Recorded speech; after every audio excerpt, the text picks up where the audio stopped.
दी छोड़ सतगुरु रामपाल जी परमेश्वर जी की जय हो। परम पिता परमात्मा सारी सृष्टि के रचनहार कुल मालिक असंख्य ब्रह्मांडों के स्वामी जगत गुरु तीनों लोकों में प्रवेश करके सबका भरण पोषण करने वाले राजाधिराज आत्माधार नाथों के नाथ देवों के देव महादेव सर्वेश्वर महेश्वर मृत्युंजय अजरो अमर आदि अनादि सनातनी प्रभु जगत पिता जगदीश्वर श्री श्री 1008 की उपाधि के वास्तविक अधिकारी अकाल मूरत शब्द स्वरूपी राम वासुदेव सर्वगतम ब्रह्म परम पूज्य प्रथम पूज्य परम संत परम पुरुष परम धनी परम दयालु सत्य कबीर हक्का कबीर अल्लाहु अकबर बाखबर अल्लाह ताला जगत के तारणहार जगत के मुक्तिदाता जगत के जगन्नाथ हारे के सहारे हिंदुओं के राम मुसलमानों के अल्लाह सिखों के वाहिगुरु ईसाइयों के मसीह दया के सागर दयानिधि करुणा के सागर करुणानिधि स्वयंभू परिभू संकट मोचन कष्ट हरण मंगल करण दुख भंजन अविगत कबीर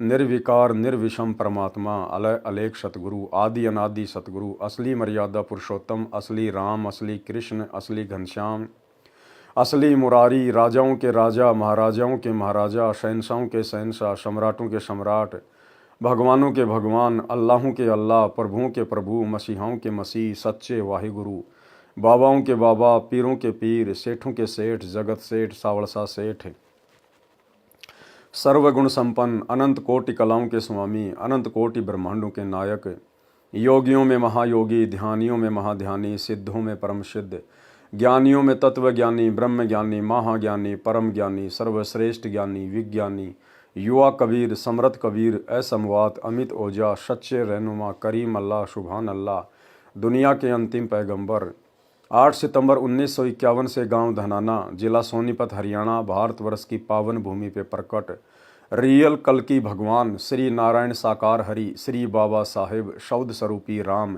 संत शिरोमणि सतगुरु रामपाल जी परमेश्वर जी के चरण कमल में साध संगति से जुड़े हुए देश विदेश से सभी सत्सेवक भाई बहनों का अनंत कोटि दंडवत प्रणाम। सत्साई भाई और बहनों, दया परमपिता परमेश्वर सारी सृष्टि के मालिक सारी सृष्टि को चलाने वाले पैदा करने वाले पालन पोषण करने वाले एकमात्र परमपिता परमेश्वर सतगुरु रामपाल जी भगवान की भाई और बहनों, पूज्य गुरुदेव जी के आशीर्वाद से आप और हम सभी आत्माएं जो सत्सेवकों के नाम से जानी जाती हैं साध संगति से जुड़कर अपनी आत्मा के कल्याण हेतु गुरुदेव के तत्व ज्ञान को आधार बनाकर उन्हीं के आशीर्वाद से इस सत्य भक्ति मार्ग पर मोक्ष प्राप्ति के टारगेट को ध्यान में रखकर निरंतर दृढ़ता के साथ आगे बढ़ रही हैं। भाई और बहनों, गुरुदेव भगवान के विशेष आशीर्वाद से वीआईपी रजा से उन्हीं के कर कमल से लिखित पवित्र पुस्तक कबीर सागर के सरलार्थ के ऊपर वीडियो बनाने की श्रृंखला जारी है। इसी श्रृंखला में आज हमारा ये 49 नंबर का वीडियो है। प्रत्येक वीडियो में गुरुदेव के आशीर्वाद से हमें भक्ति मार्ग से संबंधित बहुत कुछ सीखने को मिलता है। भाई और बहनों, अविलंब हम गुरुदेव भगवान के कर कमल से लिखित इस पवित्र ग्रंथ में अब आगे बढ़ते हैं। पवित्र कबीर सागर का सरलार्थ पेज नंबर 438 अध्याय श्वास गुंजार अर्थात शब्द गुंजार का सारांश। कबीर सागर में 35वां अध्याय श्वास गुंजार पृष्ठ 1 1579 पर है। वास्तव में यह शब्द गुंजार है, गलती से श्वास गुंजार लिखा गया है। इस अध्याय में कुछ भी भिन्न नहीं है। जो प्रकरण पूर्व के अध्यायों में कहा गया है उसी की आवृत्ति की गई है। बार बार प्रकरण कहा गया है। वचन से यानी शब्द से जो सृष्टि की उत्पत्ति की गई है उसी का ज्ञान है। यह शब्द गुंजार अध्याय है न कि श्वास गुंजार। प्रमाण पृष्ठ 4 पर शब्द हिते है पुरुष अस्तूला शब्दई में है सबको मूला शब्द हिते भव शब्द उचारा शब्दे शब्द भया उजियारा शब्द हिते भव शकल पसारा सोई शब्द जीव का रखवारा प्रथम शब्द भया अनुसारा नी तत्व एक कमल सुधारा। इन उपरोक्त वाणियों से स्पष्ट है कि परमात्मा शब्द रूप में सूक्ष्म शरीर युक्त थे। वह सूक्ष्म शरीर काल लोक वाले शरीर जैसा नहीं है। परमात्मा जब चाहें शब्द यानी वचन से जैसा चाहे स्थूल शरीर धारण कर लेते हैं। पुरुष यानी परमेश्वर जी ने शब्द से सब रचना की है। अन्य अध्यायों में भी स्पष्ट है कि परमात्मा ने शब्द यानी वचन से सब पुत्र उत्पन्न किए।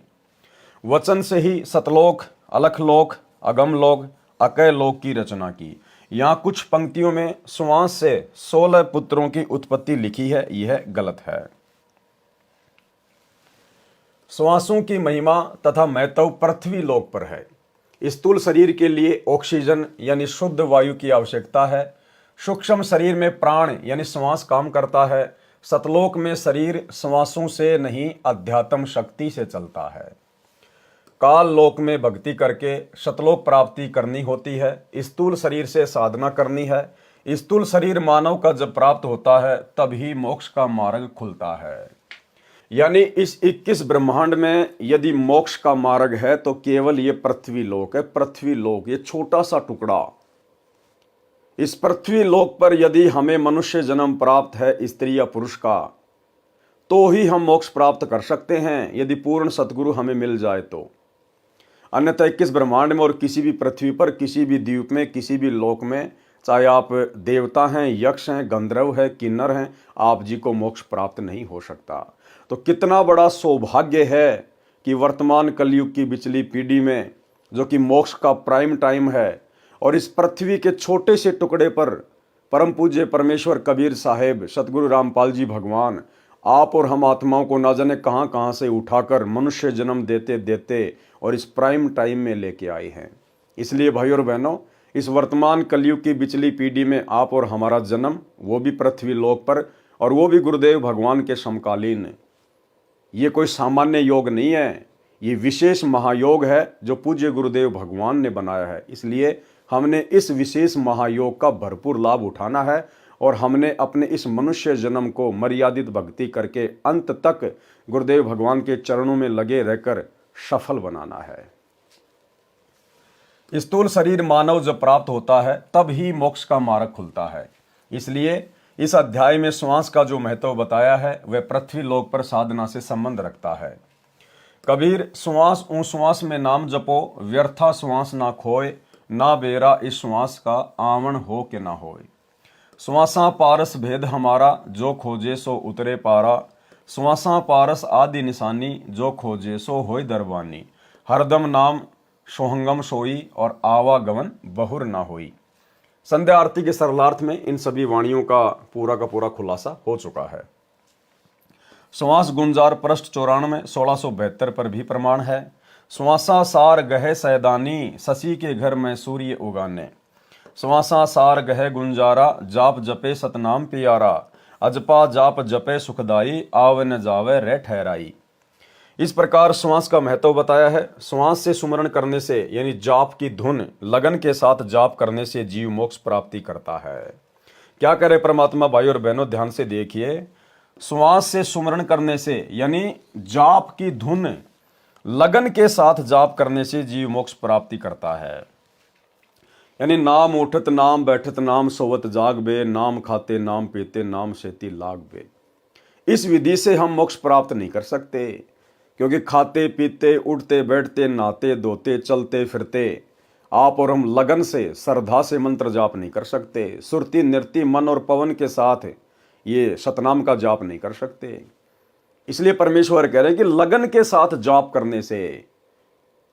इसलिए आपने पिछली वीडियो में देखा जिसमें गुरुदेव भगवान ने लिखा कि आपको एकांत में बैठकर समय निकालकर और जो जाप आपके गुरुदेव ने दिया है उसका प्रेम के साथ आपने जाप करना है। ये चलते फिरते जाप करना ये केवल भक्ति की शुरुआत की स्थिति है, लेकिन जब आपको सतनाम मिल जाता है, आप समझदार हो जाते हैं, उसके बाद आपने भक्ति मार्ग को प्रथम स्थान पर रखकर चलना होता है। सबसे पहले परमात्मा की भक्ति और सेवा, उसके बाद में पेट भरण के अन्य कार्य। श्वास से सुमरण करने से यानी जाप की धुन लगन के साथ जाप करने से जीव मोक्ष प्राप्ति करता है। ये श्वास शब्द गुंजार है। अध्याय का सारांश संपूर्ण हुआ। सत साहेब। अध्याय अगम निगम बोध का सारांश। भाई और बहनों, वैसे तो आज की वीडियो में सामान्य जानकारियां हैं, वो भी बहुत काम की है, बहुत मतलब की है। आप और हमें तो नॉर्मल इसलिए लगती हैं क्योंकि गुरुदेव भगवान हमें सैकड़ों बार वो जानकारियां दे चुके हैं। लेकिन जो नए नए भगत भाई बहन हैं जो गुरुदेव के सत्संग सुन रहे हैं उनके लिए बहुत ही महत्वपूर्ण जानकारी है। और आगे चलकर इस पूरे वीडियो में एक विशेष पॉइंट आप और हम सत्सेवक भाई बहनों के लिए बहुत ही महत्व का है। उसके बाद में जो भगत भाई बहन अपने गुरुदेव भगवान को भोग की आरती के साथ भोग ना लगाकर खाना वगैरह खा लेते हैं, भोजन खा लेते हैं, उन आत्माओं को सोचने पर मजबूर होना पड़ेगा। और जो भाई बहन साथ संगति से जुड़े हैं, अपने गुरुदेव को प्रतिदिन दोनों समय भोग की छोटी या बड़ी आरती के साथ भोग लगाकर ही भंडारा करते हैं, उनको ये समझ में आएगा, उनका विश्वास दृढ़ हो जाएगा कि वास्तव में जो विधि परमात्मा हमें साथ संगति से जोड़कर करवा रहे हैं, ये भक्ति मार्ग की उत्तम विधि है। अध्याय अगम निगम बोध का सारांश। कबीर सागर में 36वां अध्याय अगम निगम बोध पृष्ठ 1 1691 पर है। इस अध्याय में वेद शास्त्रों का ज्ञान है तथा काल ब्रह्म के साधकों को होने वाली उपलब्धियों का वर्णन है।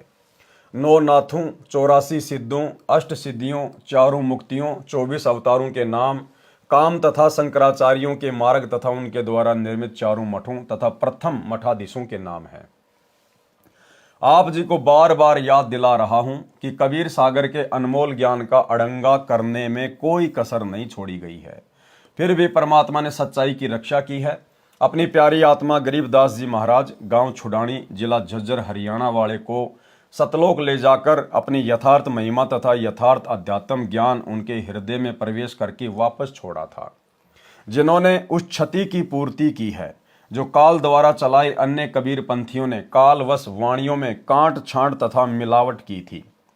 एक बहुत पुराना कबीर सागर मिल गया, उससे भी सच्चाई प्रकट कर रहा हूं।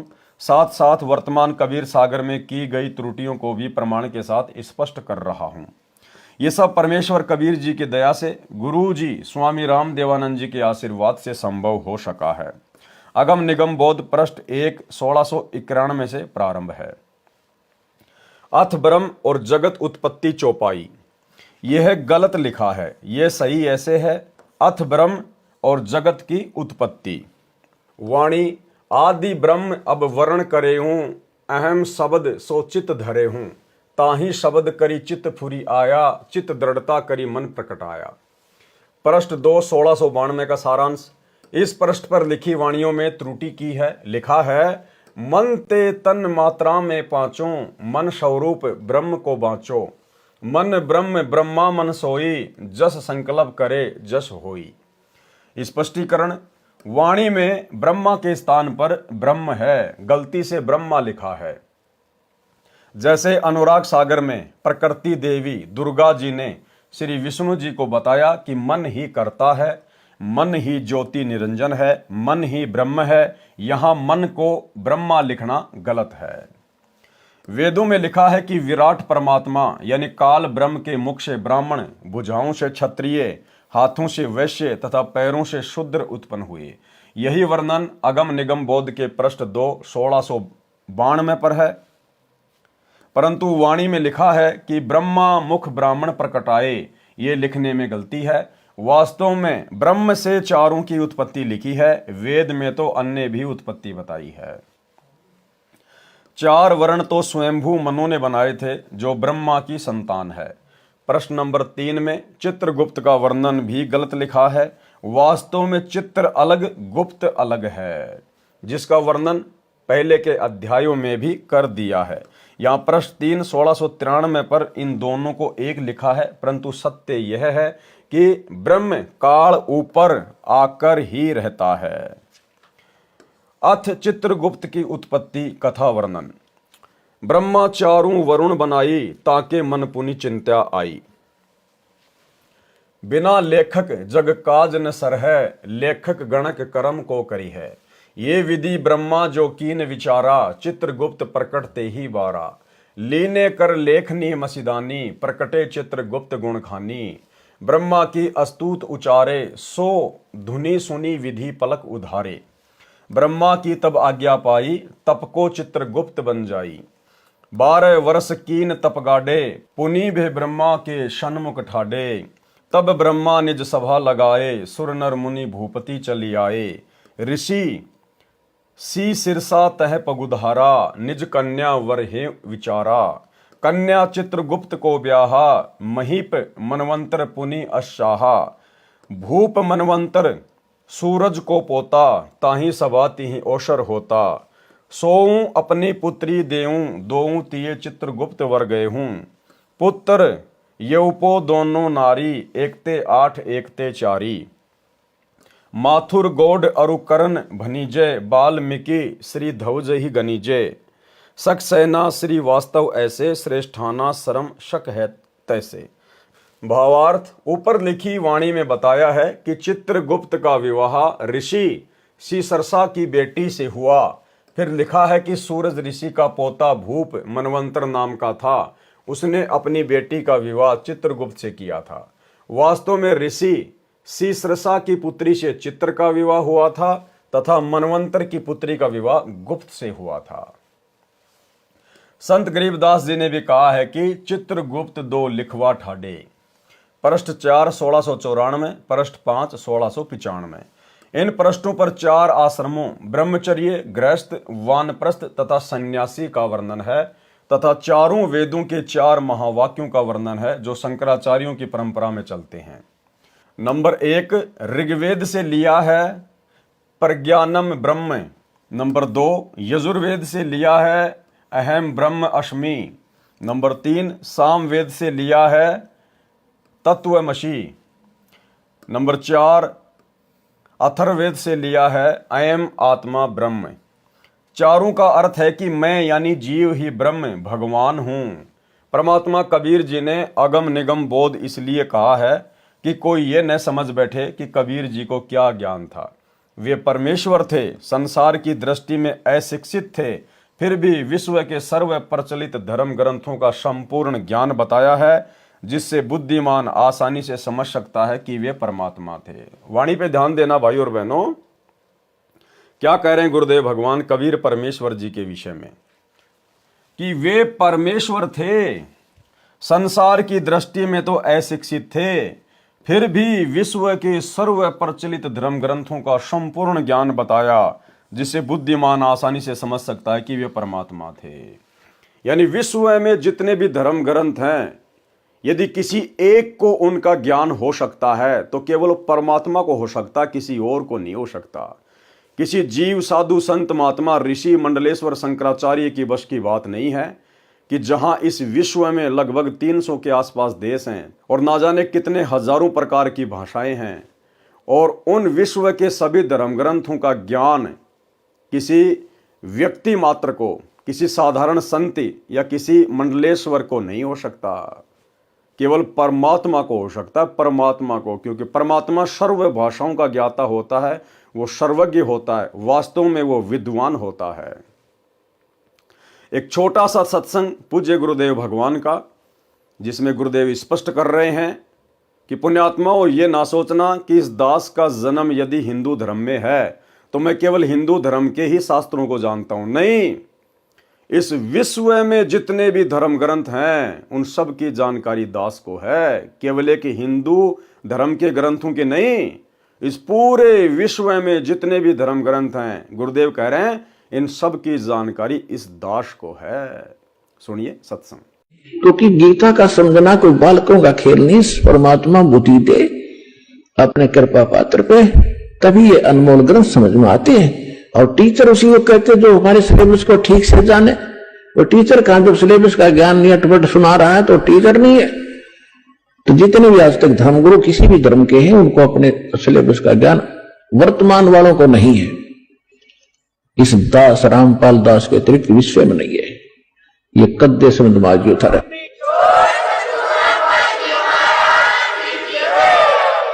और दास को पूरे विश्व के जितने ग्रंथ है सबका जानकारी है, एक की नहीं। और दास को पूरे विश्व के जितने ग्रंथ है सबका जानकारी है, एक की नहीं। और दास को पूरे विश्व के जितने ग्रंथ है सबका जानकारी है, एक की नहीं। क्योंकि हमारा जन्म तो हिंदू धर्म में हुआ, केवल हिंदू धर्म के शब्द ग्रंथ नहीं, पूरे विश्व के जितने भी धर्म ग्रंथ हैं सबकी जानकारी दास को दी है कबीर भगवान ने, उस परमात्मा। तो भाई और बहनों, इस प्रकार के प्रमाणों से आप जी आसानी से विश्वास कर सकते हैं कि यदि वर्तमान में पृथ्वी पर कोई एकमात्र कबीर देव भगवान है, कोई परमेश्वर है, तो सतगुरु रामपाल जी हैं। इनके अलावा और कोई विद्वान नहीं, कोई सर्वज्ञ नहीं, कोई परमेश्वर नहीं है। पृष्ठ 5-6-1695 1696 पर 6 शास्त्रों के नाम बताए गए हैं। पहला शास्त्र न्याय शास्त्र गौतम ऋषि ने बनाया ऋग्वेद को पढ़कर। दूसरा मीमांसा शास्त्र जैमिनी ऋषि ने बनाया यजुर्वेद को पढ़कर। नंबर 3 वेदांत शास्त्र वेद व्यास ने बनाया सामवेद को पढ़कर। नंबर 4 सांख्य शास्त्र कपिल मुनि ने बनाया अथर्ववेद को पढ़कर। नंबर 5 पतंजल शास्त्र पतंजलि ऋषि ने बनाया आयुर्वेद को पढ़कर। नंबर 6 वैशेविश शास्त्र कणाद ऋषि ने बनाया अथर्ववेद को पढ़कर। भावार्थ 6 शास्त्र 6 ऋषियों ने वेदों को पढ़कर अपनी बुद्धि अनुसार वेदों के निष्कर्ष निकालकर अपना अपना अनुभव लिखा है। किसी का भी अनुभव एक दूसरे से मेल नहीं खाता है। अगम निगम बोध पृष्ठ 7 1697 का सारांश 4 उपवेद बताए हैं। Number 1 Ayurveda, number 2 Dhanurveda, number 3 Gandharvaveda, number 4 Arthaveda. Ayurveda इसकी रचना करने वाले ऋषि धन्वंतरी तथा 2 अश्वनी कुमार ऋषि हैं। शरत तथा नासत्ते 2 ऋषियों को अश्वनी कुमार कहते हैं। इनकी उत्पत्ति घोड़ी के मुख की ओर से हुई थी। ये सूर्य के पुत्र हैं। इसमें औषधि का ज्ञान है। नंबर 2 धनुर्वेद इसकी रचना ऋषि विश्वामित्र ने की है। आयुध यानी शस्त्रों का ज्ञान है। नंबर 3 गंधर्ववेद इसकी रचना श्री भर्तृहरि जी ने की थी। इसमें नृत्य सुर ताल का ज्ञान है, यानी नाचने गाने का ज्ञान है। नंबर 4 अर्थवेद इसकी रचना विश्वकर्मा जी ने की है।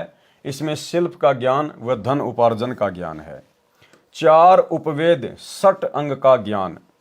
नंबर 1 शिक्षा सूत्र, नंबर 2 कल्प सूत्र, नंबर 3 व्याकरण, नंबर 4 निरुक्त। अगम निगम बोध पृष्ठ 8 1698 से पृष्ठ 12 1702 तक इसी प्रकार का ज्ञान है जिसकी कबीर जी के उपासक को आवश्यकता नहीं है। पृष्ठ 12 1702 पर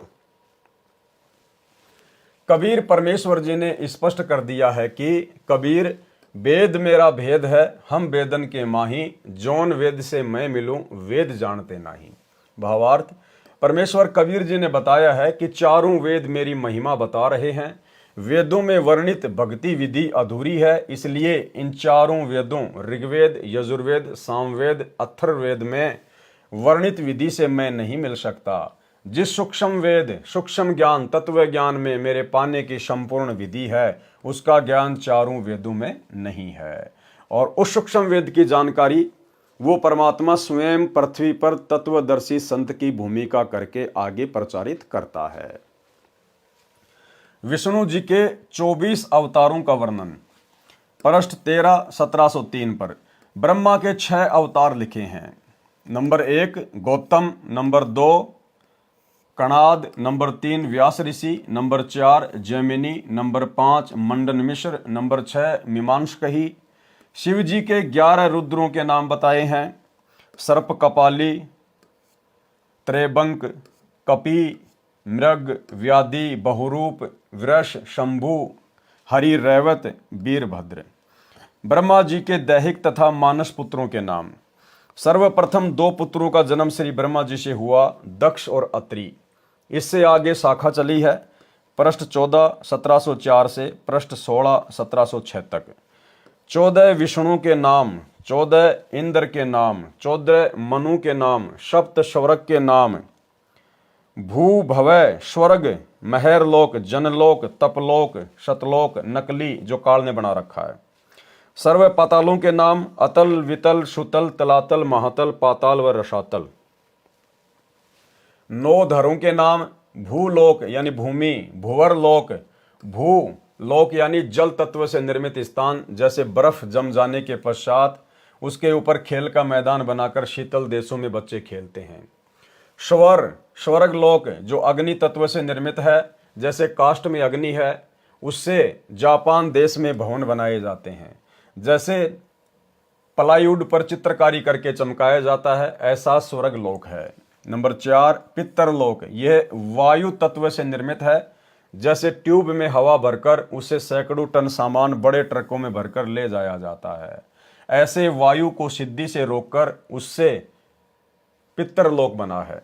नंबर 5 शून्य। नंबर 6 अंतरलोक यानी अंतःलोक। नंबर 7 महतलोक, इसे सत्यलोक नकली सतलोक भी कहते हैं। नंबर 8 लोकालोक, यह एक पर्वत पर निर्मित है। निरंजन का झांझरी लोक।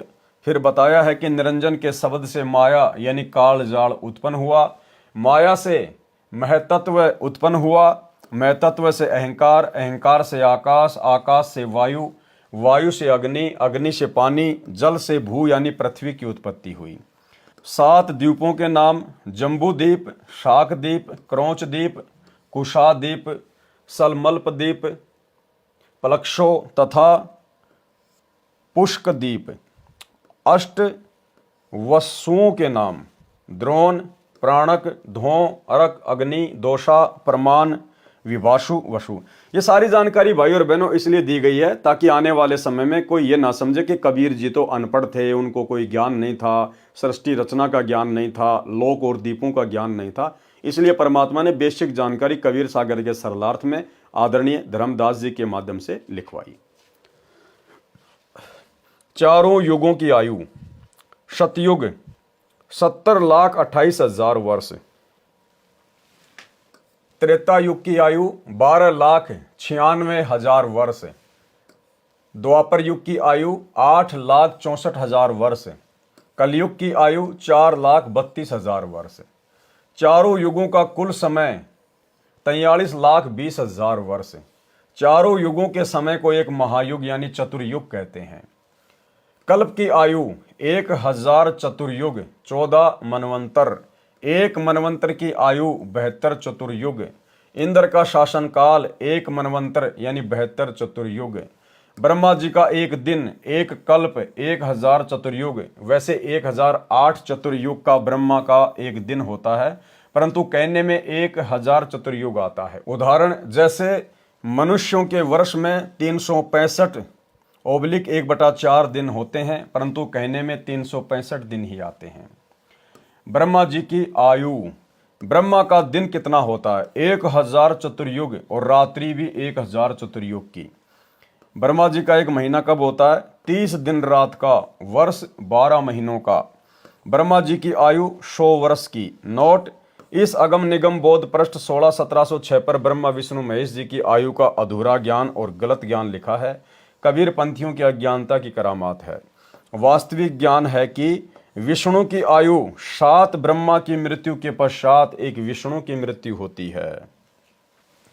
शिव की आयु 7 विष्णु की मृत्यु के पश्चात एक शिव की मृत्यु होती है। अगम निगम बोध पृष्ठ 17-1707 से पृष्ठ 33-1723 तक का सारांश। 14 रत्नों के नाम, 5 प्रकार की यज्ञ, कर्म, उपासना, ज्ञान का वर्णन जो वेदांती करते हैं, कबीर जी के भगत के लिए आवश्यक नहीं है।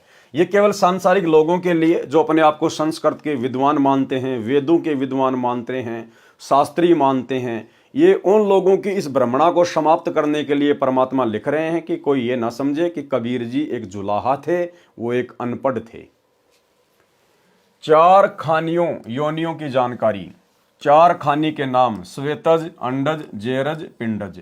जीव शरीर धारण कैसे करता है? अब ये आप और हम भगत भाई बहनों के लिए बहुत ही महत्व का पॉइंट है, क्योंकि सात संगति के माध्यम से गुरुदेव भगवान ने अपनी कबीर के रूप में पहचान करवा के और फिर गीता अध्याय 3 श्लोक नंबर 13 के अनुसार जो घर घर में आसन लगवा दिए, बेड लगवा दिए, घर घर में सात संगत वाले भाई बहन अपने गुरुदेव भगवान को सर्वप्रथम भोग अर्पण करते हैं, भोग की आरती के साथ, उसके बाद भंडारा ग्रहण करते हैं। तो इसका फायदा क्या है भाई और बहनों? जीव की उत्पत्ति किस प्रकार से होती है? परमात्मा ने बताया कि आत्मा कोई भी शरीर छोड़ते ही सबसे पहले धर्मराज के दरबार में जाती है। वैसे तो सबसे पहले सीधी की सीधी ये जाती है जो है ये तपतशिला के ऊपर, वहाँ पे इसका जूस निकाला जाता है ढंग से, और उसके बाद इसको अचेत करके धर्मराज के दरबार में लाइन में खड़ा कर दिया जाता है। फिर धर्मराज चेक करता है कि आगे इसको किन किन योनियों में भेजना है। उसके बाद धर्मराज के दरबार से वो आत्मा आ जाती है पृथ्वी पर दूसरा शरीर धारण करने के लिए। अब वो मादा के गर्भ में जाती कैसे है? किसी फल या फिर अन्न के माध्यम से, अन्न खाने के माध्यम से फिर ये आत्माएं मादा के गर्भ में जाती हैं। यानी आप और हम भाई बहन जो भी भोजन खाते हैं, जो फल खाते हैं, साग सब्जी खाते हैं, जो खाने योग्य जो पदार्थ हैं शुद्ध शाकाहारी, उनके माध्यम से वो आत्माएं मादा के गर्भ में पहुंच जाती है अगला जन्म लेने के लिए। यानी हम जो भी भोजन खाते हैं, फल फ्रूट वगैरह खाते हैं, अन्न खाते हैं, उसमें वो आत्माएं वो प्रवेश कर जाती हैं और हम उनको खाते हैं। फिर वो आत्माएं हमारे शरीर में पहुंच जाती है। उसके बाद में फिर जब ये पति पत्नी वाला जो ये कर्म होता है, शारीरिक संबंध जब बनाए जाते हैं, तो फिर उसके माध्यम से फिर वो माता के गर्भ में पहुंच जाती है। इसलिए भाई और बहनों, हम जो भी कुछ खाएं, विशेषकर दोनों समय का भंडारा, हम सबसे पहले अपने गुरुदेव भगवान को भोग की आरती के साथ में उस भंडारे का भोग लगाएं, ताकि उस पाप अन्न को प्रसाद के रूप में परिवर्तित किया जा सके। इसीलिए तो गीता अध्याय 3 श्लोक नंबर 13 में परमेश्वर का विधान है कि जो पापी प्राणी पूर्ण परमात्मा को भोग लगाए बिना अन्न पकाते हैं, अन्न खाते हैं, वो तो समझो पाप खा रहे हैं, पाप। क्योंकि जो अन्न हम खाते हैं, जो फल हम खाते हैं, उसमें आत्माएं होती हैं। आत्माएं सूक्ष्म रूप से वो प्रवेश कर जाती हैं नया शरीर धारण करने के लिए। और यदि हम उस भोजन को, उन फल फ्रूट को, यदि हम सबसे पहले अपने गुरुदेव को, जो कि भक्ति का विधान है अध्याय 3 श्लोक नंबर 13 गीता जी का, यदि हम पूर्ण परमात्मा को भोग लगाए बिना अन्न खाते हैं, तो समझो हम पाप खा रहे हैं, पाप। तो भाई और बहनों, साथ संगति के माध्यम से परमात्मा जो भी नियम लागू करवा रहे हैं, जो भी विधि आप और हम भगत भाई बहन अपना रहे हैं, ये किसी जीव के बस की बात नहीं है। ये स्वयं उस पूर्ण परमात्मा सतगुरु रामपाल जी के आदेश से, उनकी प्रेरणा से ही सब कुछ हो रहा है।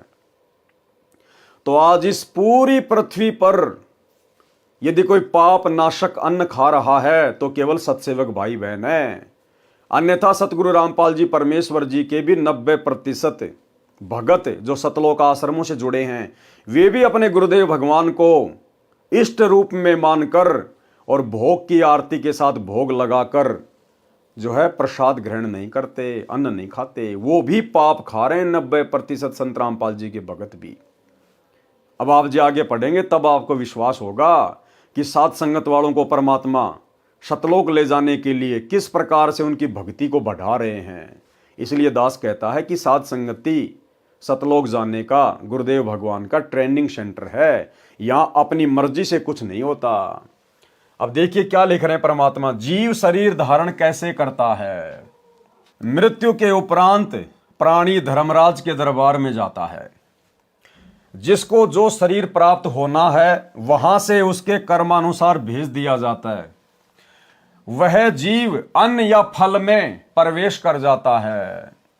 जब शरीरधारी उस अन्न या फल, मेवा, घास को खाता है, वह संस्कारी जीव उसी शरीरधारी के वीर्य में चला जाता है। जिसको पशु योनि प्राप्त करनी होती है, तो कोई भी गाय भैंस वगैरह जो भी अनाज खाते हैं, कोई साग सब्जी खाते हैं, कोई फल खाते हैं, तो वो उस पशु के मुख के माध्यम से और उसके पेट में चला जाता है, वो सूक्ष्म प्राणी। उसके बाद जब वो पशु शारीरिक संबंध बनाते हैं तो उनके वीर्य के माध्यम से फिर वो मादा के गर्भ में चला जाता है और फिर वो जो है उस पशु के जन्म को प्राप्त करता है।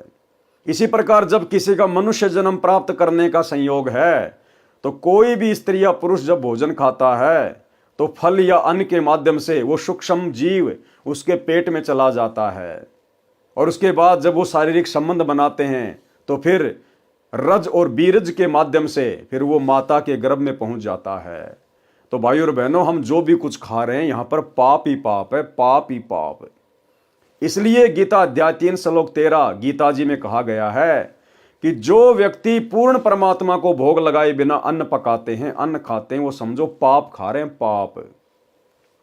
इसलिए भाइयों और बहनों, अपने गुरुदेव भगवान को इष्ट मानकर, क्योंकि आज हमें पता चल गया कि गीता जी में जिस परमात्मा को भोग लगाने के लिए कहा है वो परमात्मा कबीर देव है, और वो कबीर देव वर्तमान में धरती पर हमारे पूज्य गुरुदेव भगवान के रूप में है। इसलिए अपने गुरु को ही अपना इष्ट मानकर, अपना कबीर देव मानकर प्रतिदिन उन्हें भोग लगाकर, भोग की आरती के साथ उसके बाद में अन्न ग्रहण करना चाहिए। अन्यथा वो भोजन जो आप खा रहे हैं ना, वो तो पाप का भोजन है, पाप खा रहे हैं, पाप। मृत्यु के उपरांत प्राणी धर्मराज के दरबार में जाता है। जिसको जो शरीर प्राप्त होना है वहां से उसके कर्मानुसार भेज दिया जाता है।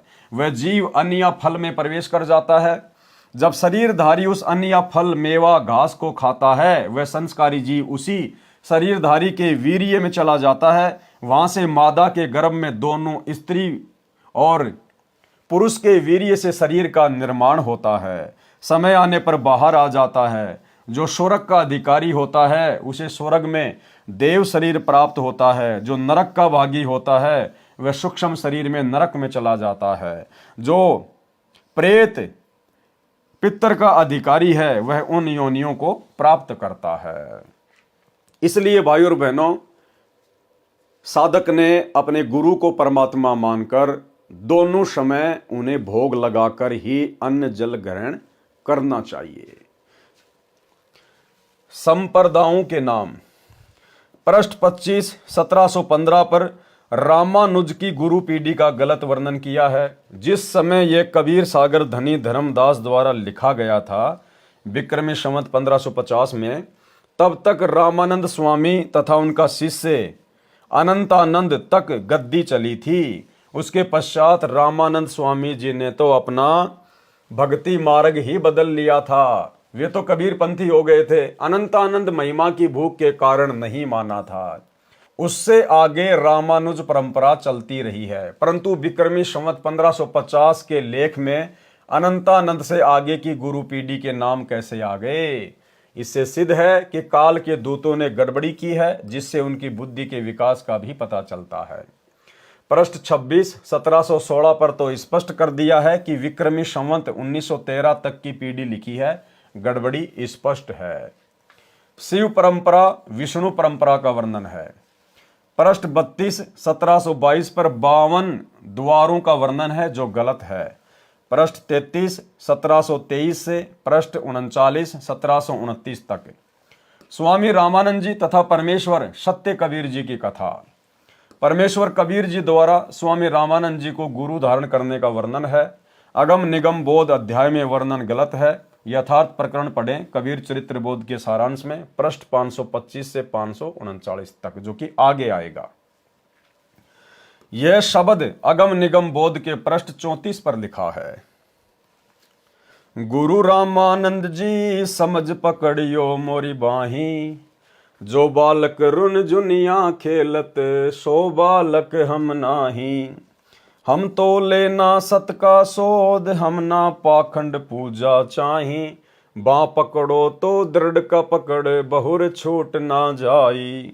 जो माता से जन्मा वह नहीं इष्ट हमारा, राम कृष्ण मर विष्णु साथे जामन हारा। तीन गुण है तीनों देवता, निरंजन चौथा कहिए। अविनाशी प्रभु इन सब से न्यारा, मोकू वह चाहिए। पांच तत्व की देना मेरी, ना कोई माता जाया। जीव उदाहरण तुमको तारण, सीधा जग में आया। राम राम और ओम नाम ये सब काल कमाई। सत्य नाम दो मोरे सतगुरु, तब काल जाल छुटाई। सतनाम बिन जन्म मरे, परम शांति नाही। सनातन धाम मिले न कबहू, भावे कोटि समाधि लाई। सार शब्द सर जीवन कहिए, सब मंत्रन का सरदारा। कहे कबीर सुनो गुरु जी, या विधि उतरे पारा। शब्द, ये शब्द अगम निगम बोध के पृष्ठ 38 पर लिखा है। मेरा नाम कबीरा, हूँ जगत गुरु जाहीरा।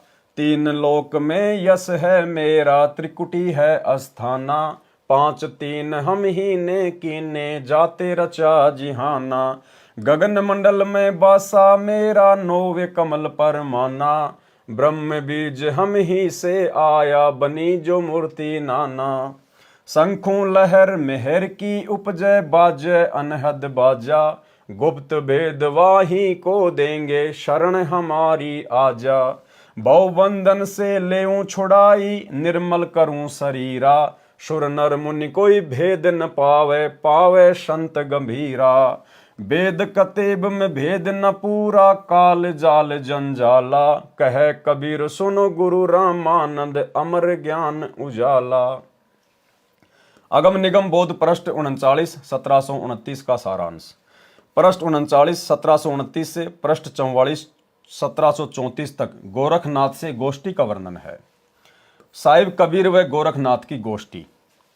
एक समय गोरखनाथ सिद्ध महात्मा काशी यानी बनारस में स्वामी रामानंद जी, जो साहिब कबीर जी के गुरु जी थे, उनसे शास्त्रार्थ यानी गोष्ठी करने के लिए आए। जब ज्ञान गोष्ठी के लिए एकत्रित हुए तब कबीर साहिब भी अपने पूज्य गुरुदेव स्वामी रामानंद जी के साथ पहुंचे थे। एक उच्च आसन पर रामानंद जी बैठे, उनके चरणों में बालक रूप में कबीर साहिब पूर्ण परमात्मा बैठे थे। गोरखनाथ जी भी एक उच्च आसन पर बैठे थे तथा अपना त्रिशूल अपने आसन के पास ही जमीन में गाड़ रखा था। गोरखनाथ जी ने कहा कि रामानंद मेरे से चर्चा करो। उसी समय बालक रूप पूर्ण ब्रह्म कबीर जी ने कहा, नाथ जी पहले मेरे से चर्चा करें, पीछे मेरे गुरुदेव से बात करना। योगी गोरखनाथ प्रतापी, तासों तेज पृथ्वी कापी, काशी नगर में सो पग पर ही, रामानंद से चर्चा करही। चर्चा में गोरख जय पावे, कंठी तोरे तिलक छुड़ावे, सत्य कबीर शिष्य जो भय हूँ, ये वृतांत सो मुनि लय हूँ। गोरखनाथ के डर के मारे, वैरागी नहीं भेष सवारे, तब कबीर आज्ञा अनुसारा, वैष्णव शकल शव रूप संवारा। सो सुधी गोरखनाथ जो पायो, काशी नगर शीघ्र चल आयो, रामानंद को खबर पठाई, चर्चा करो मेरे संग आई। रामानंद की पहली पोरी, सत्य कबीर बैठे तिस ठोरी, कहे कबीर सुन गोरखनाथा, चर्चा करो हमारे साथा। प्रथम चर्चा करो संग मेरे, पीछे मेरे गुरु को टेरे, बालक रूप कबीर निहारी, तब गोरख ताहि वचन उचारी। इस पर गोरखनाथ जी ने कहा, तू बालक कबीर जी कब से योगी बन गया? कल जन्मा, अर्थात छोटी आयु का बच्चा, और चर्चा मेरे गोरखनाथ के साथ है। तेरी क्या आयु है और कब बैरागी यानी संत बन गए? गोरखनाथ जी का प्रश्न। कब के भये बैरागी कबीर जी, कब से भये बैरागी? कबीर जी का उत्तर, नाथ जी जब से भये बैरागी, मेरी आदि अंत सुधि लागी। धुंधुकार आदि का मेला, नहीं गुरु नहीं था चेला, जब का तो हम योग उपासा, तब का फिरूं अकेला। धरती नहीं जद की टोपी दीन्या, ब्रह्मा नहीं जद का टीका, शिव शंकर से योगी ना थे, जद का झोली सिक्का। द्वापर को हम करी फावड़ी, त्रेता को हम दंडा, सतयुग मेरी फिरी दुहाई, कलयुग फिरूं नौखंडा। गुरु के वचन साधु की संगत, अजर अमर घर पाया, कहे कबीर सुनो हो गोरख, मैं सबको तत्व लखाया। साहिब कबीर जी ने गोरखनाथ जी को बताया है कि मैं कब से वैरागी बना। साहिब कबीर ने उस समय वैष्णव संतों जैसा वेश बना रखा था, जैसा श्री रामानंद जी ने बाणा यानी वेश बना रखा था। मस्तिष्क में चंदन का टीका, टोपी व झोली, सिक्का, एक फावड़ी जो भजन करने के लिए लकड़ी की, अंग्रेजी के टी के आकार की होती है, यानी इसके ऊपर हाथ रख के यूं बैठा करते थे अपनी माला लेके, तथा एक डंडा लकड़ी का लट्ठा साथ लिए थे। ऊपर के शब्द में कबीर परमेश्वर जी ने कहा है कि जब कोई सृष्टि काल सृष्टि नहीं थी तथा न सतलोक सृष्टि थी, तब मैं कबीर अनामी लोक में था और कोई नहीं था। चूंकि साहिब कबीर ने ही सतलोक सृष्टि शब्द से रची तथा फिर काल ज्योति निरंजन ब्रह्म की सृष्टि भी सत्य पुरुष ने रची, जब मैं अकेला रहता था तब धरती यानी पृथ्वी भी नहीं थी, तब से मेरी टोपी जानो। ब्रह्मा जो गोरखनाथ तथा उनके गुरु मच्छंद्रनाथ आदि सर्व प्राणियों के शरीर बनाने वाला पैदा भी नहीं हुआ था, तब से मैंने टीका लगा रखा है, अर्थात मैं कबीर तब से सत्य पुरुष आकार रूप में ही हूं। सतयुग, त्रेता युग, द्वापर युग तथा कलयुग, ये 4 युग तो मेरे सामने असंख्य जालिए। कबीर परमेश्वर जी ने कहा कि हमने सतगुरु वचन में रहकर अजर अमर घर सतलोक पाया, इसलिए सर्व प्राणियों को तत्व यानी वास्तविक ज्ञान बताया है कि पूर्ण गुरु से उपदेश लेकर आजीवन गुरु वचन में चलते हुए पूर्ण परमात्मा का ध्यान सुमरण करके उसी अजर अमर सतलोक में जाकर जन्म मरण रूपी अति दुखमयी संकट से बच सकते हैं। इस बात को सुनकर गोरखनाथ जी ने पूछा कि आपकी आयु तो बहुत छोटी है, अर्थात आप लगते तो हो बालक से। जो बूझे सोई बावरा, क्या है उम्र हमारी, असंख्य युग पर ले गई तब का ब्रह्मचारी। कोटि निरंजन हो गए पर लोक सिधारी, हम तो सदा महबूब हैं स्वयं ब्रह्मचारी। अरबों तो ब्रह्मा गए 49 कोटि कन्हैया, 7 कोटि शंभु गए मोर एक नहीं पलैया। कोटिन नारद हो गए मोहम्मद से चारी, देवतन की गिनती नाही क्या सृष्टि विचारी। नहीं बूढ़ा नहीं बालक ना कोई भाट भिखारी, कहे कबीर सुनो हो गोरख ये है उम्र हमारी। श्री गोरखनाथ सिद्ध को सतगुरु कबीर साहिब अपनी आयु का विवरण देते हैं। असंख्य युग प्रलय में गए तब का मैं वर्तमान हूँ, अर्थात अमर हूँ। करोड़ों ब्रह्म क्षर पुरुष अर्थात काल भगवान मृत्यु को प्राप्त होकर पुनर्जन्म प्राप्त कर चुके हैं। एक ब्रह्मा की आयु 100 वर्ष की है। ब्रह्मा का एक दिन 1000 चतुर्युग तथा इतनी ही रात्रि, दिन रात 2000 चतुर्युग। नोट, ब्रह्मा जी के एक दिन में 14 इंद्रों का शासन काल समाप्त हो जाता है। एक इंद्र का शासन काल 72 चतुर्युग का होता है, इसलिए वास्तव में ब्रह्मा जी का एक दिन 72 गुणा 14 1008 चतुर्युग का होता है तथा इतनी ही रात्रि, परंतु उसको 1000 चतुर्युग ही मानकर चलते हैं। महीना 60,000 चतुर्युग, वर्ष 7,20,000 चतुर्युग की। ब्रह्मा जी की आयु 7 करोड़ 20 लाख चतुर्युग की। ब्रह्मा से 7 गुणा विष्णु जी की आयु 50 करोड़ 40 लाख चतुर्युग की विष्णु जी की आयु है। विष्णु से 7 गुणा शिव जी की आयु 3 अरब 52 करोड़ 80 लाख चतुर्युग की शिव की आयु हुई। ऐसी आयु वाले 70,000 शिव भी मर जाते हैं, तब सदाशिव रूप में विराजमान एक ज्योति निरंजन ब्रह्म मरता है। पूर्ण परमात्मा के द्वारा पूर्व निर्धारित किए समय पर एक ब्रह्मांड में महाप्रलय होती है। यह 70,000 शिव की मृत्यु अर्थात एक सदाशिव ज्योति निरंजन की मृत्यु होती है। एक युग होता है परब्रह्म का, यानी जब एक सदाशिव रूप में ज्योति निरंजन मरता है तो ये एक युग होता है परब्रह्म का। परब्रह्म का एक दिन 1000 युग का होता है, इतनी ही रात्रि होती है। 30 दिन रात का एक महीना तथा 12 महीनों का परब्रह्म का एक वर्ष हुआ तथा 100 वर्ष की परब्रह्म की आयु है। परब्रह्म की भी मृत्यु होती है। ब्रह्म अर्थात ज्योति निरंजन की मृत्यु परब्रह्म के एक दिन के पश्चात होती है। परब्रह्म के 100 वर्ष पूरे होने के पश्चात एक शंख बजता है, सर्व ब्रह्मांड नष्ट हो जाते हैं, केवल सतलोक व ऊपर तीनों लोक ही शेष रहते हैं। इस प्रकार कबीर परमात्मा ने कहा है कि करोड़ों ज्योति निरंजन मर लिए, मेरी एक पल भी आयु कम नहीं हुई है, अर्थात मैं वास्तव में अमर पुरुष हूँ। अन्य भगवान जिसका तुम आश्रय लेकर भक्ति कर रहे हो वे नाशवान हैं, फिर आप अमर कैसे हो सकते हो? अरबों तो ब्रह्मा गए 49 कोटि कन्हैया, 7 कोटि शंभु गए मोर एक नहीं पलैया। यहाँ देखें अमर पुरुष कौन है। 343 करोड़ त्रिलोकी ब्रह्मा मर जाते हैं, 49 करोड़ ये त्रिलोकी विष्णु तथा 70,000 ये त्रिलोकी शिव मर जाते हैं, तब 21 ब्रह्मांड का विनाश होता है। एक ज्योति निरंजन अर्थात काल ब्रह्म ब्रह्म काल रूप में मरता है, जिसे गीता जी के अध्याय 15 के श्लोक 16 में क्षर पुरुष नाशवान भगवान कहा है, इसे ब्रह्म भी कहते हैं। तथा इसी लोक में जिसे अक्षर पुरुष अविनाशी कहा है वह परब्रह्म है, जिसे अक्षर पुरुष भी कहते हैं। अक्षर पुरुष अर्थात परम ब्रह्म भी नष्ट होता है। ये काल भी करोड़ों समाप्त हो जाएंगे, तब सर्व अंडों अर्थात ब्रह्मांडों का नाश होगा। केवल सतलोक व उसके ऊपर के लोक शेष रहेंगे। अचिंत्य सत्य पुरुष के आदेश से सृष्टि रचेगा। यही क्षर पुरुष तथा अक्षर पुरुष की सृष्टि पुनः प्रारंभ होती है।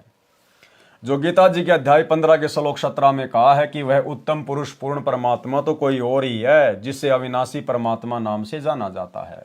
वह पूर्ण ब्रह्म परमेश्वर सत्य पुरुष स्वयं कबीर साहिब है। केवल सत्य पुरुष अजर अमर परमात्मा है तथा उसी का सतलोक सतधाम अमर है, जिसे अमर लोक भी कहते हैं। वहां की भक्ति करके भगत आत्मा पूर्ण मुक्त होती है, जिसका कभी मरण नहीं होता। कबीर साहिब ने कहा कि यह उपलब्धि सत्य नाम के जाप से प्राप्त होती है। जो उसके मर्म भेदी गुरु से मिले तथा उसके बाद सारनाम मिले तथा साधक आजीवन मर्यादा में रहकर तीनों मंत्रों ओम तथा तत् जो सांकेतिक है तथा सत भी सांकेतिक है का जाप करे, तब सतलोक में वास तथा सत्य पुरुष प्राप्ति होती है। करोड़ों नारद तथा मोहम्मद जैसी पाक पवित्र आत्मा भी आकर जन्म कर जा चुके हैं, मर चुके हैं। देवताओं की तो गिनती नहीं, मानव शरीरधारी प्राणियों तथा जीवों का तो हिसाब क्या लगाया जा सकता है। मैं कबीर साहिब न बूढ़ा हूं न बालक, मैं तो जवान रूप में रहता हूं, जो ईश्वरीय शक्ति का प्रतीक है। ये तो मैं लीलामयी शरीर में आपके समक्ष हूं। कहे कबीर सुनो जी गोरख, मेरी आयु उम्र यह है जो आपको ऊपर बताई है। यह सुनकर श्री गोरखनाथ जी जमीन में गड़े लगभग 7 फुट ऊंचे त्रिशूल के ऊपर के भाग पर अपनी सिद्धि शक्ति से उड़कर बैठ गए और कहा कि यदि आप इतने महान हो तो मेरे बराबर में जमीन से लगभग 7 फुट ऊंचा उठकर बातें करो। यह सुनकर कबीर साहिब बोले, नाथ जी ज्ञान गोष्ठी के लिए आए हैं, न कि नाटकबाजी के लिए। आप नीचे आए तथा सर्व भगत समाज के सामने यथार्थ भक्ति संदेश दें। श्री गोरखनाथ जी ने कहा कि आपके पास कोई शक्ति नहीं है। आप तथा आपके गुरुजी दुनिया को गुमराह कर रहे हो। आज तुम्हारी पोल खुलेगी, ऐसे हो तो आओ बराबर।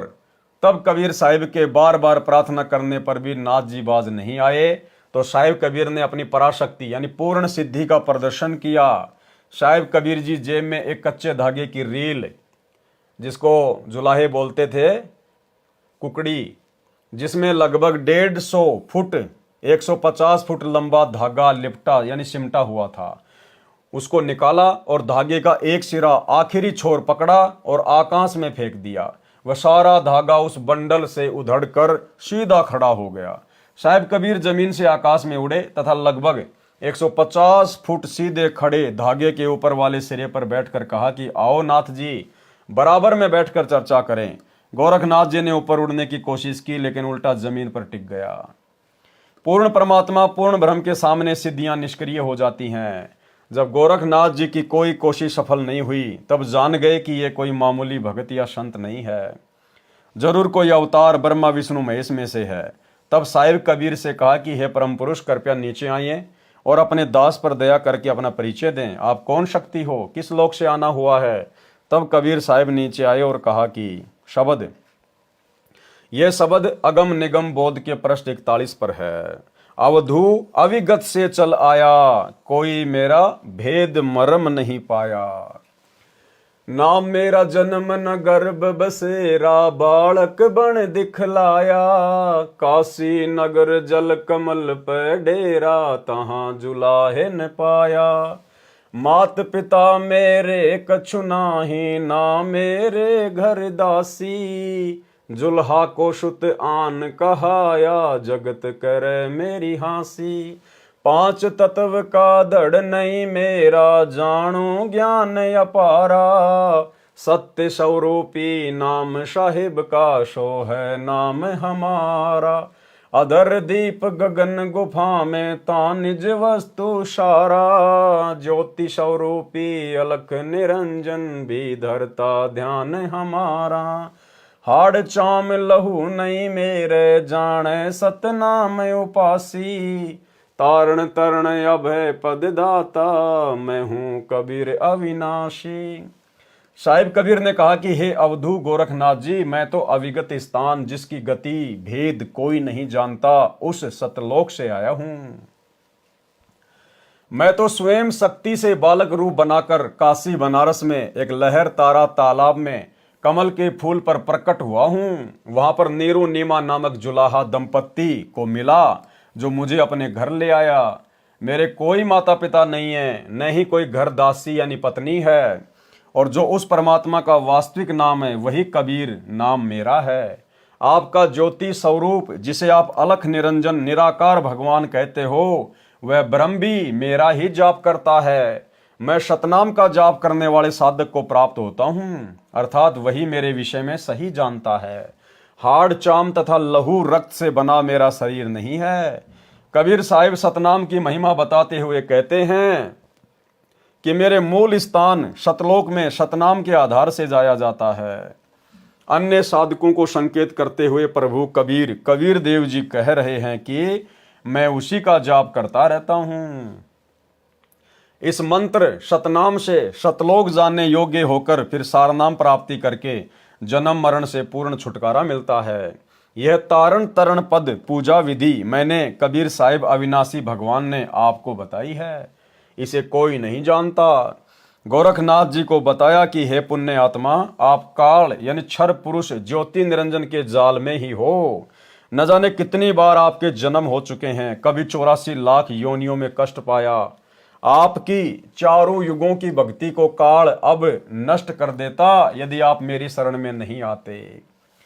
ये काल 21 ब्रह्मांडों का मालिक है। इसको शाप लगा है कि 1 लाख मानव शरीरधारी देव व ऋषि भी जीव प्रतिदिन खाएगा तथा 1.25 लाख मानव शरीरधारी प्राणियों को नित्य उत्पन्न करेगा।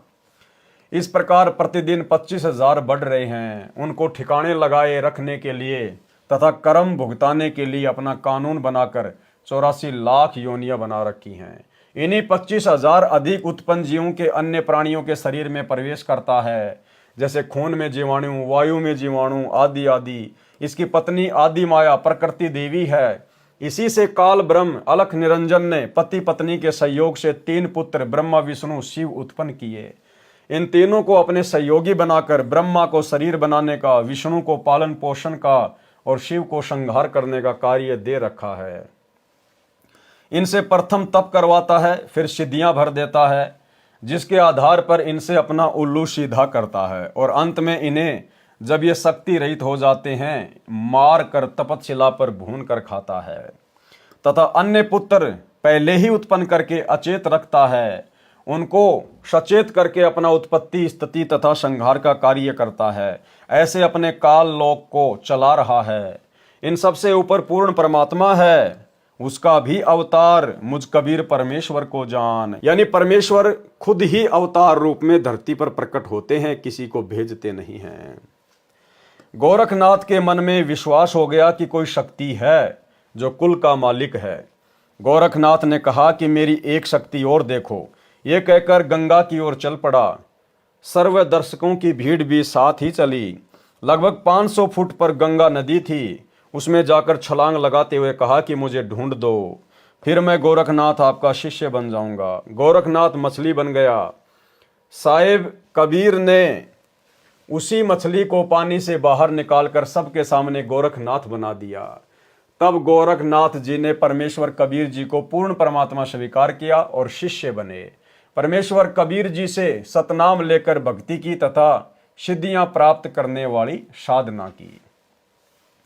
गीता जी के अध्याय 14 के श्लोक 26-27 का भाव है कि साधक अव्यभिचारिणी भक्ति अर्थात पूर्ण आश्रित मुझ काल भ्रम पर होकर अन्य देवी देवताओं तथा माता रजगुण ब्रह्मा, सतगुण विष्णु, तमगुण शिव आदि की पूजा त्याग कर केवल मेरी भक्ति करता है तथा एक मेरे ओम मंत्र का जाप करता है, वह उपासक उस परमात्मा को पाने योग्य हो जाता है और आगे की साधना करके उस परमानंद के परम सुख को भी मेरे माध्यम से प्राप्त करता है। जैसे कोई विद्यार्थी मैट्रिक बीए एमए करके किसी कोर्स में प्रवेश लेकर सर्विस प्राप्त करके रोजी रोटी प्राप्त करके सुखी होता है, तो उसके लिए उसने मैट्रिक की शिक्षा प्राप्त की, जिसके बाद कोर्स ट्रेनिंग में प्रवेश किया, उसको मैट्रिक की शिक्षा अवस्था अर्थात सहयोगी हुआ, सर्विस प्रदान करता नहीं हुआ। ठीक इसी प्रकार काल भगवान कह रहा है कि उस अविनाशी परमात्मा के अमृतत्व का और नित्य रहने वाले स्वभाव का तथा धर्म और अखंड स्थायी रहने के आनंद का सहयोगी मैं ब्रह्म हूँ। इसी का प्रमाण गीता जी के अध्याय 18 के श्लोक 66 में कहा है कि सर्व मेरे सत्र की साधनाओं, ओम एक अक्षर के जाप तथा पांचों यज्ञों की कमाई को मुझ में त्याग कर एक पूर्ण ब्रह्म की शरण में जा, तब तेरे सर्व पाप क्षमा कर दूंगा। जिन भगत आत्माओं ने काल ब्रह्म के ओम मंत्र का जाप अनन्य मन से किया, उनको कबीर भगवान ने आगे की उस पूर्ण परमात्मा की भक्ति प्रदान करके काल लोक से पार किया। जैसे नामदेव नामक परम भगत केवल एक ओम नाम का जाप करते थे, उससे उनको बहुत सिद्धियां प्राप्त हो गई थी, फिर भी मुक्ति नहीं थी। फिर कबीर साहिब श्री नामदेव जी को मिले तथा सतलोक व सत्य पुरुष का ज्ञान करवाया, सोहम मंत्र दिया जो परब्रह्म का जाप है, फिर सार शब्द दिया जो पूर्ण ब्रह्म का जाप है, तब नामदेव जी मुक्त हुए। ऐसे ही गोरखनाथ जी ने भी एक मंत्र अलख निरंजन का जाप तथा चांचली मुद्रा की साधना की, तब साहिब कबीर ने उन्हें ओम तथा सोहम मंत्र दिया तथा काल जाल से बाहर किया। मलुकदास जी को परमेश्वर कबीर जी संत रूप में मिले थे, उनको सतलोक ले जाकर वापस छोड़ा था, अपनी महिमा से परिचित करवाया। उसके पश्चात संत मलुकदास जी ने कबीर जी की महिमा का गुणगान किया। अगम निगम बोध के पृष्ठ 45 1735 पर मलुकदास जी का शब्द है, जपो रे मन साहेब नाम कबीर, जपो रे मन साहेब नाम कबीर। एक समय गुरु बंसी बजाई कालंदरी के तीर, एक समय गुरु बंसी बजाई कालंदरी के तीर। सुर नर मुनि जन चकित भये, रुक गयो दरिया नीर, जपो रे मन साहेब नाम कबीर। काशी तज गुरु मगहर आ गए दहु दीन के पीर, काशी तज गुरु मगहर गए दहु दीन के पीर। कोई गाड़े कोई अग्नि जलावे, नेक न धरते धीर, जपो रे मन साहेब नाम कबीर। चार दाग से सतगुरु न्यारा, अजरो अमर शरीर, चार दाग से सतगुरु न्यारा, अजरो अमर शरीर। जगन्नाथ का मंदिर बचाया, ऐसे गहर गंभीर, जपो रे मन साहेब नाम कबीर। दास मलुक सलुक कहत है, खोजो कसम कबीर। संत दादू दास जी को कबीर जी ने शरण में लिया। श्री दादू जी को 7 वर्ष की आयु में जिंदा बाबा जी के स्वरूप में परमेश्वर कबीर जी मिले थे। उस समय कई अन्य हम उम्र बच्चे भी खेल रहे थे। परमेश्वर कबीर जी ने अपने कमंडल यानी लोटे से कुछ जल पान के पत्ते को कटोरी की तरह बनाकर पिलाया तथा प्रथम नाम देकर सतलोक ले गए। दादू जी 3 दिन रात अचेत यानी कोमा में रहे, फिर सचेत हुए तथा कबीर जी का गुणगान करने लग गए। दादू जी 3 दिन रात अचेत कोमा में रहे, फिर सचेत हुए तथा कबीर जी का गुणगान किया। जो बच्चे श्री दादू जी के साथ खेल रहे थे, उन्होंने गांव में आकर बताया कि एक बूढ़ा बाबा आया था, उसने जादू जंत्र का जल दादू को पिलाया था, परंतु दादू जी ने बताया था कि जिन मोकू निज नाम दिया, सोए सतगुरु हमार, दादू दूसरा कोई नहीं, वो कबीर सृजनहार। दादू नाम कबीर की, जय कोई लेवे ओट, ताको कबू लागे नहीं, काल बजर की चोट। केहरी नाम कबीर है, विषम काल गजराज, दादू भजन प्रताप से भागे सुनत आवाज। अब हो तेरी शब मिटे जन्म मरण की पीर, श्वास ऊ श्वास सुमर ले दादू नाम कबीर। स्पष्टीकरण, संत मलुकदास जी तथा संत दादू दास जी को परमेश्वर संत गरीबदास जी की तरह सतलोक जाने के पश्चात मिले थे। यह प्रकरण कबीर सागर में नहीं था, बाद में लिखा गया है। अगम निगम बोध पृष्ठ 44 1734 पर नानक जी का शब्द है, वाह वाह कबीर गुरु पूरा है। वाह वाह कबीर गुरु पूरा है, वाह वाह कबीर गुरु पूरा है। पूरे गुरु की मैं बल जाऊं, पूरे गुरु की मैं बल जाऊं, जाका सकल जहूरा है। वाह वाह कबीर गुरु पूरा है, वाह वाह कबीर गुरु पूरा है।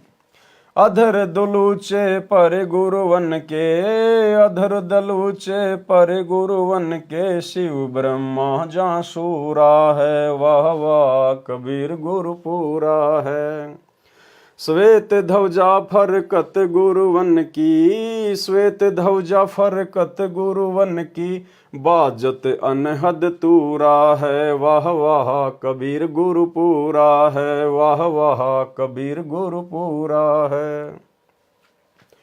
पूर्ण कबीर सकल घट दर से, पूर्ण कबीर सकल घट दर से, हर दम हाल जहूरा है, वाह वाह कबीर गुरु पूरा है, वाह वाह कबीर गुरु। नाम कबीर जपे बड़े भागी, नाम कबीर जपे बड़े भागी, नानक चरण को धूरा है, वाह वाह कबीर गुरु पूरा है, वाह वाह कबीर गुरु पूरा है। अगम निगम बोध पृष्ठ 46 पर प्रमाण दिया है कि महादेव जी के पूज्य इष्ट देव कबीर परमेश्वर जी हैं। श्री महादेव उवाच, ये संस्कृत में लिखा है, देख लेना भाई। पार्वती जी ने पूछा कि कबीर किसको कहते हैं। उनके उत्तर में शिव जी ने कबीर साहिब की स्तुति 101 श्लोक कहे हैं। उस ग्रंथ को कबीर एकोत्तर कहते हैं, जो सामवेद और पाताल खंड में है। उसमें से ये 3 श्लोक लिखे हैं। ये फोटोकॉपी कबीर सागर के अध्याय अगम निगम बोध के पृष्ठ 46 की है। इसमें किसी अन्य ने यह महादेव पार्वती का प्रकरण लिखा है। यह शुद्ध संस्कृत नहीं है। फिर भी सच्चाई यह है कि पार्वती ने पूछा कि आप जिस कबीर की महिमा बताते हुए कौन है।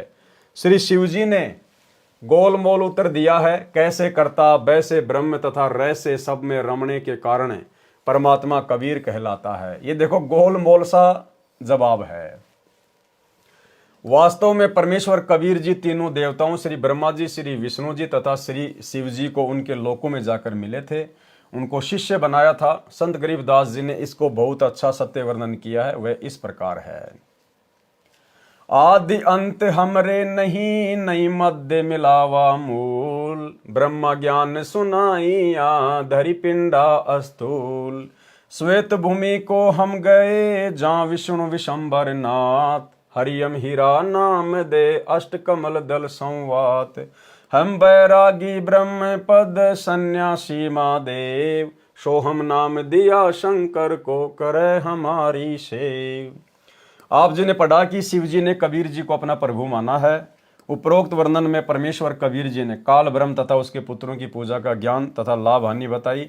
परमेश्वर कबीर जी ने स्पष्ट किया है कि कबीर 3 देव की जो करते भक्ति, उनकी कभी ना होवे मुक्ति। ब्रह्मा विष्णु महेश माया और धर्मराया कहिए, इन 5 मिल प्रपंच बनाया वाणी हमरी लइये। कबीर सागर के अध्याय अगम निगम बोध का सारांश संपूर्ण हुआ। सत साहेब। तो भाई और बहनों, आज के वीडियो में केवल इतना ही था, क्योंकि देखो जहां परमेश्वर उचित समझेंगे, जहां गुरुदेव भगवान उचित समझेंगे, उसी प्रकार से आप और हमें परमात्मा अध्यात्म की खुराक खिलाएंगे। तो बीच बीच में परमात्मा जगत वाले भाई बहनों के हिसाब से भी कबीर सागर के सरलार्थ के अनुसार बहुत सारी बातें लिखते हैं, जो उन भाई बहनों के लिए भी ज़रूरी है, ताकि उनका ये संशय, ये भ्रम दूर हो कि भाई सतगुरु रामपाल जी कोई सामान्य संत नहीं है, कोई सामान्य गुरु नहीं है। इन्होंने जो कबीर सागर के सरलार्थ को लिखा है, ये वास्तव में कबीर सागर का जो बिगड़ा हुआ रूप है उसको सरल करके, शुद्ध करके लिखा है। और जहाँ जहाँ आवश्यकता पड़ेगी, आप और हम भगत भाई बहनों के लिए भी परमात्मा विशेष हमारा विश्वास बढ़ाने वाली बातें बीच बीच में आप और हम तक पहुँचाएंगे। तो इसी प्रकार से हम भाई बहन आगे बढ़ते रहें। गुरुदेव भगवान के कर कमल से लिखित होने के कारण इन वाणियों को पढ़ने और सुनने मात्र से भी हम ढेर सारे पुण्य के भागी बनते हैं। तो आज के वीडियो में केवल इतना ही। कल रात्रि 8 बजे फिर से दास के Facebook page Pawan Das is live के ऊपर लाइव जुड़िए। तब तक गुरुदेव भगवान हम सबको आज्ञा दें, इजाज़त दें, आशीर्वाद दें। बंदी छोड़ सतगुरु रामपाल जी भगवान की जय हो।